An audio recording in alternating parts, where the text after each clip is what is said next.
한번 읽어볼까요? 시작. 나는 아무것도 아니지만 하나님은 모든 것 되어 주십니다. 라는 고백으로 하나님의 말씀 보도록 하겠습니다. 이 말씀이 참 우리 교회 이번 한 주간 지금 되돌아보면 하나님께서 우리에게 주시는 말씀이 아닐까라는 생각이 듭니다. 우리가 수요 예배 때 박 권사님을 위해서 우리가 기도했었죠. 예. 혹여나 그 물혹이 암으로 되지 않았을까라는 염려된 마음으로 우리가 하나님 앞에 기도했어요. 되돌아보면 아무것도 아니지만 하지만 모든 것들을 선하게 이끌어 가시는 분이 바로 주님이신 것을 고백하게 되죠. 저는 이 말씀이 우리 특별히 유천 집사님 가정 가운데 위로가 되는 말씀이 되기를 원하고 이 말씀이 여러분의 삶 가운데 진정한 주인이 누구이신가 다시 한번 고백하며 나아가는 그러한 시간이 되기를 소망합니다. 우리는 인생길을 걸어가다 보면 종종 예기치 못한 그러한 벽을 우리는 보게 되죠. 그러니까 힘껏 준비했는데 실패로 끝날 때가 있다라는 거예요. 내가 최선을 다해서 죽을 힘을 다해서 열심히 했는데 돌아온 것은 오해와 그리고 무관심 그리고 실패와 좌절일 때가 너무나 많다라는 거죠. 그렇게 되었을 때 우리는 사람들이 이렇게 말합니다. 나는 아무것도 아니구나 라는 말을 한다라는 거죠. 그런 좌절과 낙심은 단지 감정의 골짜기로 끌고 가는 것이 아니라 삶 전체를 흔드는 깊은 외침이 된다라는 것이죠. 그러나 그 길에서 하나님은 여러분 새로운 역사를 시작하십니다. 우리가 아무것도 할 수 없는 그 상황 가운데서는 하나님도 동일하게 아무것도 일하지 않는 분이 아니라 우리가 모든 것들을 할 수 없다라고 고백했을 때 전지전능하신 하나님은 그 시간부터 일하신다라는 거예요. 즉 무슨 말입니까? 너의 능력으로는 아무것도 할 수 없어. 하지만 내가 나의 능력으로 너를 붙잡아 줄게, 이끌어 줄게 라는 말씀이죠. 우리가 아무것도 아님을 고백할 때 하나님은 우리의 전부가 되어 주십니다. 오늘 본문 사도행전 7장 스데반의 순교 직전에 유대 지도자들에게 마지막으로 전한 설교의 내용입니다. 그 설교 가운데서 모세의 이야기를 되짚어 보면서 하나님이 어떻게 일하시는 분이신가에 대해서 한번 같이 알아보고자 합니다. 우리 첫 번째 같이 한번 읽어보도록 하겠습니다. 시작. 하나님은 낮아진 자를 부르십니다. 우리 30절 말씀 같이 한번 읽어볼까요? 30절 시작.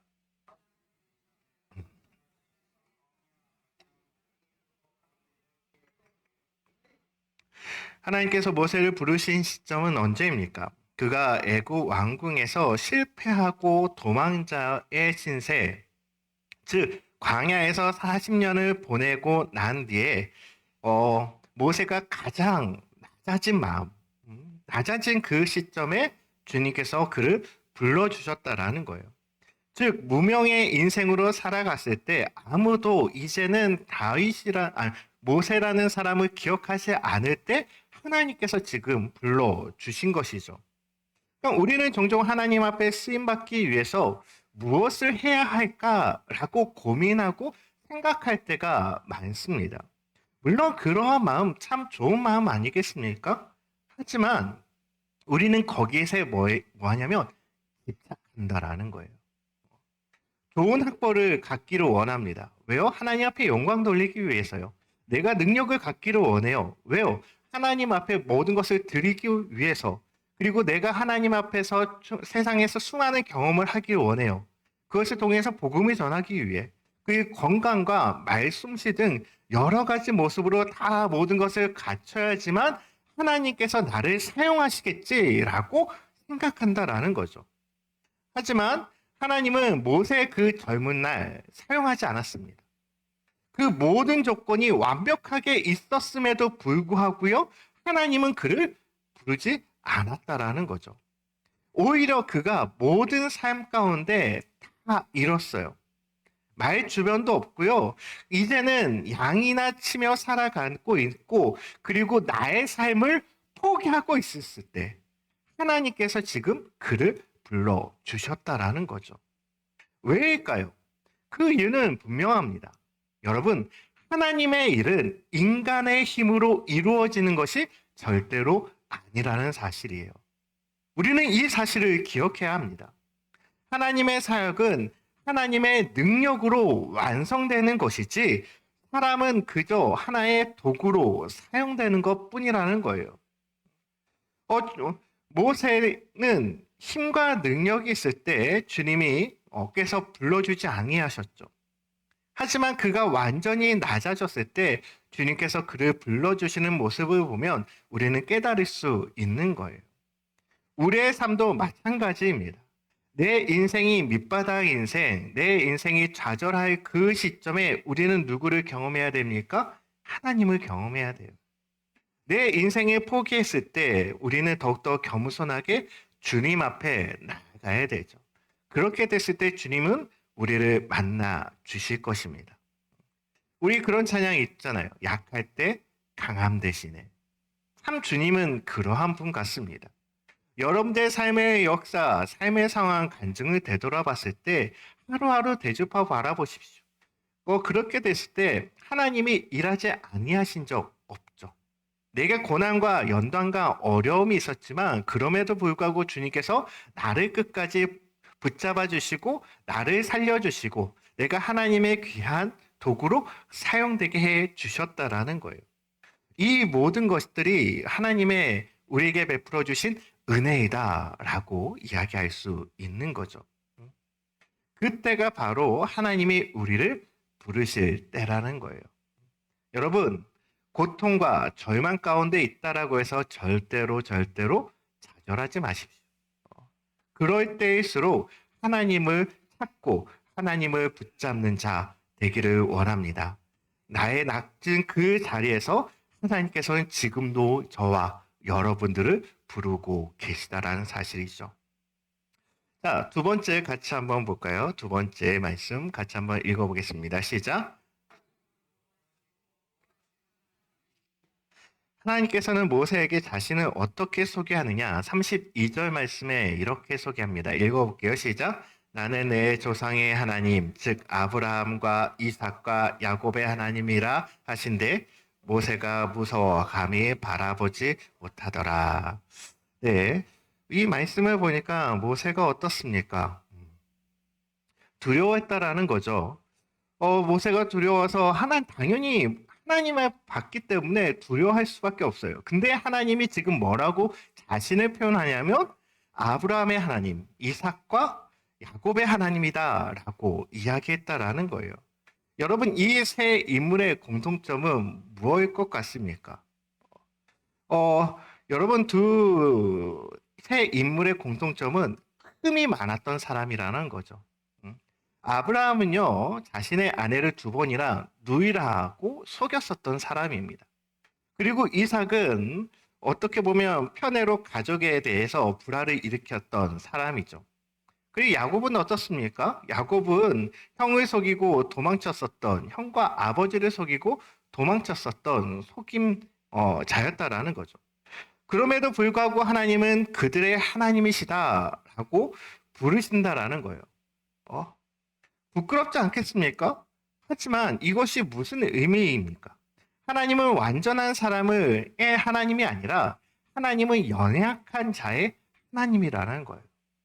내가 세상에 돈과 권세와 건강이 없어요. 그렇지만 그렇기 때문에 우리가 힘들어하거나 자기 자신을 비하할 필요가 없다라는 거죠. 하나님은 그러한 사람들, 연약하고 힘들고 부족한 사람들을 들어 사용하시는 분이시라는 거죠. 그렇기 때문에 아브라함과 이삭과 야곱의 하나님, 물론 그 언약 속에서 이루어지는 하나님이시지만 그럼에도 불구하고 그들에게는 뭐예요? 약점이 있었다라는 거예요. 성경에 마수 많은 인물들이 나오지만 여러분, 그 사람들이 하나님 앞에 아무런 흠이 없는 사람이었습니까? 그렇지 않아요. 다 저마다 자신의 약점과 치부가 있었던 사람인 것을 성경은 여과 없이 기록하고 있다라는 거예요. 우리가 되돌아보고 생각했을 때 하나님의 사람이라면 일부는 삭제하고 존귀하고 아름다운 모습, 그러한 모습만 성경은 기록해야 하지만 그렇지 않고 그들의 부족하고 연약한 점, 모든 약점들을 여과 없이 보여준 것이죠. 왜 그럴까요? 그것은 하나님은 그러한 약자들까지 들어 사용하시고 자신의 영광을 보여주셨다라는 거죠. 모세 인생에서도 그러한 사실들이 분명하게 드러납니다. 모세가 태어났을 때 애굽의 왕은 히브리 남자아이들이 많아지니까 어떻게 합니까? 그 남자아이가 태어나면 다 죽여라 라고 이야기를 하죠. 이런 잔인한 명령이 있었어요. 그러나 하나님은 바로의 공주를 통해서 모세를 구원해내시죠. 오히려 그 구원해냈을 뿐만이 아니라 바로의 왕궁에서 자라게 하셨다라는 거예요. 아이러니하게도 모세는 자기를 죽이려고 한 그 명령한 왕의 궁전에서 최고의 보호를 받으며 자라났다라는 거죠.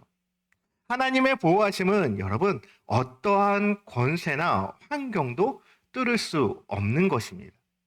그렇기 때문에 저와 여러분들이 언제나 하나님의 보호하심 안에 있기를 축원드립니다. 성경은 반복해서 하나님이 어떤 분이신지 분명하게 보여주셔요. 다윗이 골리앗 앞에 섰을 때 하나님은 돌 하나로 승리를 경험하게 해주시죠. 그리고 요셉이 억울해서 감옥에 갇혔을 때도 하나님은 그를 들어 총리의 자리로 세워주셨다라는 거예요. 이처럼 하나님의 보호는 인간의 시야에서 초월하는 거예요. 하나님의 보호하심을 여러분 우리 인간의 경험에 의해서 한정짓지 않기를 바랍니다. 언제나 하나님의 역사하심은 우리의 생각을 뛰어넘는 분이라는 것을 여러분 기억하시기를 바라요. 중국의 지하교회를 한번 생각해 볼까요? 여러분 공산당에 의해서 박해를 받고 모든 선교사가 쫓겨나는 그러한 상황 가운데 있을지라도 여러분 지하교회는 아직까지 그들은 하나님을 찾고 기도하고 있다라는 거예요. 오히려 성령의 역사로 교회는 더 커지고 이 7만 명이었었던 이 신자가 지금 약 8천만 명이다라고 추정을 하고 있습니다. 정확한 데이터는 나오지 않아요. 왜냐하면 그들이 이 데이터가 드러나는 순간 어떻게 될까요? 예, 잡히게 고안을 통해서 잡힐 수밖에 없는 상황에 놓여 있기 때문에 이 데이터는 확실치 않지만 약 8천만 명이다라고 이야기를 하죠. 어마어마한 숫자 아닙니까? 그러니까 하나님의 보호하심과 일하심은 우리의 생각과 우리의 상상을 늘 추월한다라는 거죠. 여러분의 삶에서도 때로는 하나님의 일하시지 않는 것처럼 분명하게 느껴질 수 있습니다. 하나님은 늦는 것처럼 느껴져요. 나는 빨리 가고 있는데 하나님 왜 이렇게 천천히 가십니까? 라고 생각할 때가 있다라는 거죠. 하지만 우리가 빨리 간다면 그 걸음을 우리가 늦춰야 하는 거죠. 나의 걸음에 하나님이 맞추는 것이 아니라 내 걸음을 하나님께 맞춰야 되는 거예요. 우리의 판단에서는 지금이야 라고 생각할 수 있지만 하나님께서는 그것에 대해서 침묵하신다면 우리도 동일하게 그 말에 뭐예요? 침묵해야 하는 거예요. 그것이 하나님의 뜻에 따라가는 것이며 그것이 바로 하나님의 보호하심 안에 거하는 삶이 될 수 있다라고 이야기할 수 있는 거죠. 아무리 암담한 현실 속에서도 하나님의 눈에 그 속에 담긴 구원의 계획은 분명하게 이루어지고 있다라는 거예요. 그렇기 때문에 저와 여러분은 언제나 하나님이 보호하시고 하나님이 나를 구원하시는 하나님이신 것을 날마다 고백하며 나아가기를 바랍니다. 세 번째 말씀 같이 한번 읽어볼게요. 세 번째 시작. 하나님은 철저히 낮아진 자를 통해 일하십니다. 34절 말씀 볼까요? 시작. 내 백성이 애굽에서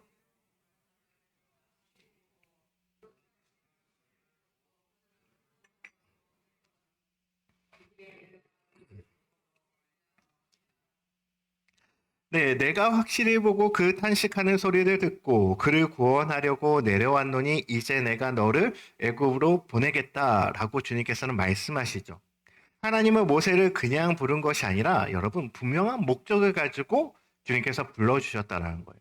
그렇다면 저와 여러분들도 마찬가지죠. 여러분들이 단순히 구원받기 위해서 여러분들이 이 곡 가운데 부른 것은 아닙니다. 여러분들이 향한 구원과 그리고 여러분들이 향한 분명한 사명의 목적이 있기 때문에 저와 여러분들을 지금 이 귀한 자리로 불러 주셨다라는 거예요. 그 사명을 우리는 묵묵히 걸어가야 하는 것이죠. 상황을 바라보면 언제나 예배 가운데 그리고 우리가 교회에서 신앙생활을 하는 가운데 투덜거릴 수밖에 없어요.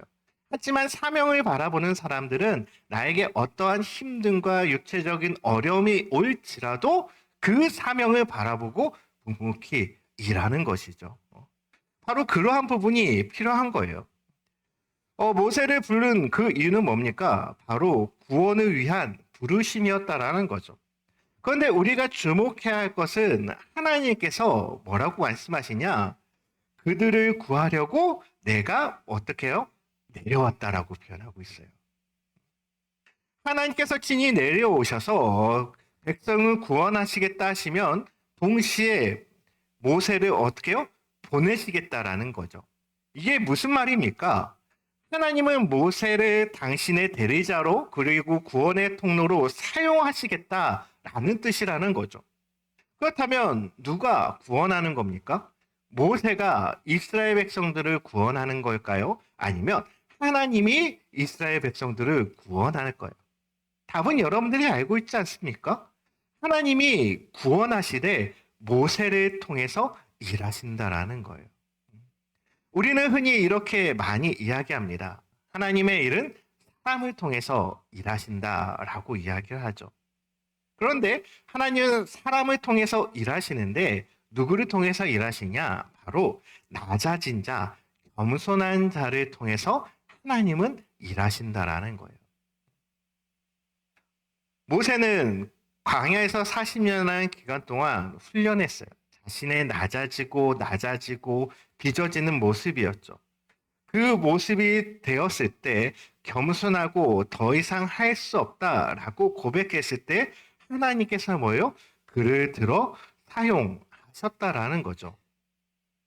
여러분, 모세가 하나님과 대면해서 하나님께서 너가 이제 가서 이스라엘 백성들을 구원해라 라고 이야기했을 때 모세가 어떤 반응을 보입니까? 예, 주님, 제가 가겠습니다 라고 이야기합니까? 그렇게 이야기하지 않잖아요. 보낼 만한 자를 보내십시오 라고 하나님 앞에 대뜸 이야기하지 않습니까? 총 5번을 하나님께서 계속적으로 이야기해요. 근데 모세는 뭐예요? 계속 변명하는 거예요. 무슨 말이에요? 나는 그럴 자격이 안 된다라는 거죠. 하나님, 차라리 40년 전에 내가 왕궁에 있을 때 그렇게 말씀하셨으면 제가 모든 권력을 다 갖고 있기 때문에 예, 주님, 하겠습니다라고 이야기하겠는데 지금 나는 아무것도 갖고 있지 못한 존재, 그냥 양치기 한 사람밖에 되지 않는데 어떻게 지금 나를 보내려고 합니까? 주님, 그냥 보낼 만한 자 보내주십시오 라고 이야기했다라는 거예요. 하나님께서는 지금 이 모든 과정을 왜 한 겁니까? 너가 할 수 없다라는 거예요. 하나님께서 진정한 사명자를 부르실 때는 최대한 낮추십니다. 그래, 하나님께서 그 사명자를 낮춰주심으로 말미암아 그 모든 일을 누가 하시는 것을 깨닫게 해요? 하나님이 하시는 것을 깨닫게 해 주시는 거죠. 내가 많은 것들을 갖고 있다면 우리는 뭐라고 생각할까요? 사람들에게는 하나님이 하셨습니다 라고 고백할 수 있겠지만 결국 내 마음 가운데 꿈틀거리는 그 욕망 가운데 뭐가 있어요? 내가 했지, 나 참 잘했어 라는 생각이 들어요. 하지만 내가 갖고 있는 것 아무것도 없게 되었을 때 하나님이 하셨습니다라고 진정으로 고백했을 때 하나님이 나와 함께 하지 않는다면 나는 아무것도 아니구나 라고 고백할 수 있지 않겠습니까? 지금 모세를 그러한 방식으로 하나님께서는 세워가시더라는 거예요. 하나님의 방식은 언제나 세상의 방식과 다른 거예요. 세상은 빠른 것을 성호하고 그리고 강자를 앞세웁니다. 그러나 하나님은 느림을 선호하죠. 그리고 약함 속에서 하나님의 능력을 드러내신다라는 거예요.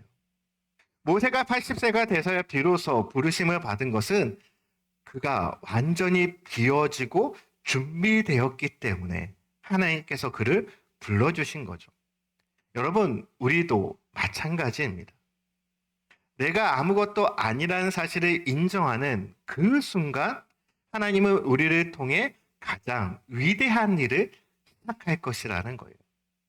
반대로 이야기하자면 하나님이 위대한 일을 시작하지 않는 이유는 뭘까요? 아직 나는 아무것도 아니야 라고 생각하지 않기 때문에 그래요. 내가 교회의 주인인 양 착각할 때가 있고요. 내가 세상에서 주인공인 것처럼 착각할 때가 있다라는 거예요. 근데 그 모든 것을 뭐예요? 우리는 내려놓아야만 하는 것이죠. 자격이 있어서가 아니라 여러분, 하나님의 은혜로 우리는 살아가는 겁니다. 그러므로 우리는 더욱더 겸손하고 더욱더 하나님 앞에 한 걸음 한 걸음 낮아진 모습으로 나아가기를 바랍니다. 우리 마지막 세 번째 같이 한번 읽어보도록 하겠습니다. 시작. 하나님은 순종함을 통해 무엇을 바꾼다고요? 세상을 바꾼다고요. 모세가 하나님의 부르심에 응답했을 때 그의 삶은 완전히 바뀌었죠. 그는 이제 더 이상 양치기의 목자가 아니라 이제는 하나님의 백성들, 즉 이스라엘 백성들을 인도하여 내야 될 지도자가 된 것입니다. 하나님은 그를 통해 10가지의 재앙을 내리시고요. 그리고 홍해를 갈리는 기적을 보게 해주십니다.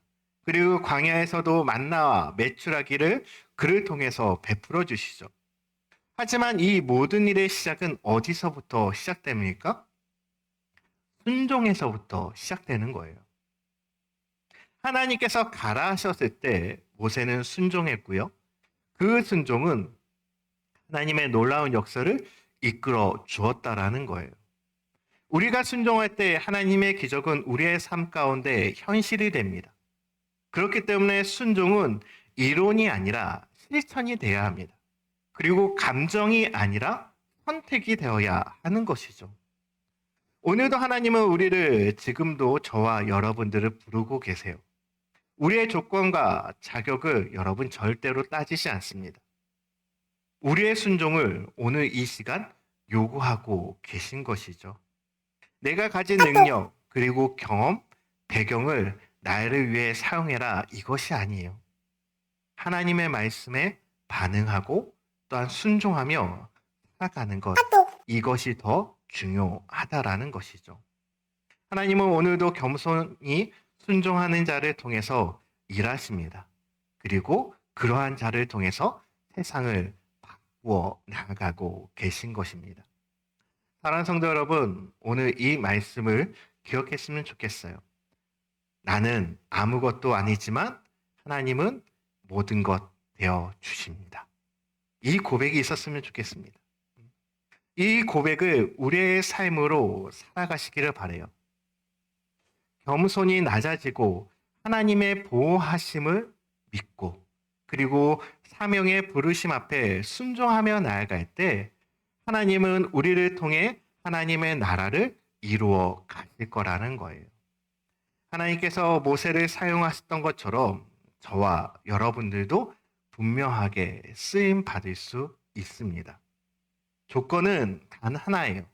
나이가 아닙니다. 내가 갖고 있는 돈과 물질이 아니에요. 건강도 아니에요. 그것은 뭐냐면 겸손과 순종이라는 것이죠. 여러분의 가정에서, 직장에서, 교회에서 하나님은 지금도 여러분들과 함께 일하고 계십니다. 오늘도 하나님께서 여러분들을 통해서 새롭게 역사하여 주실 그 하나님을 기대하며 나아가시기를 바라요.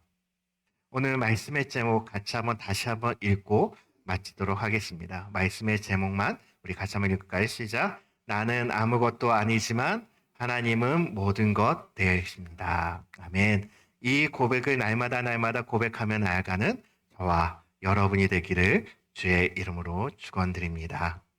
이 시간에 우리 주님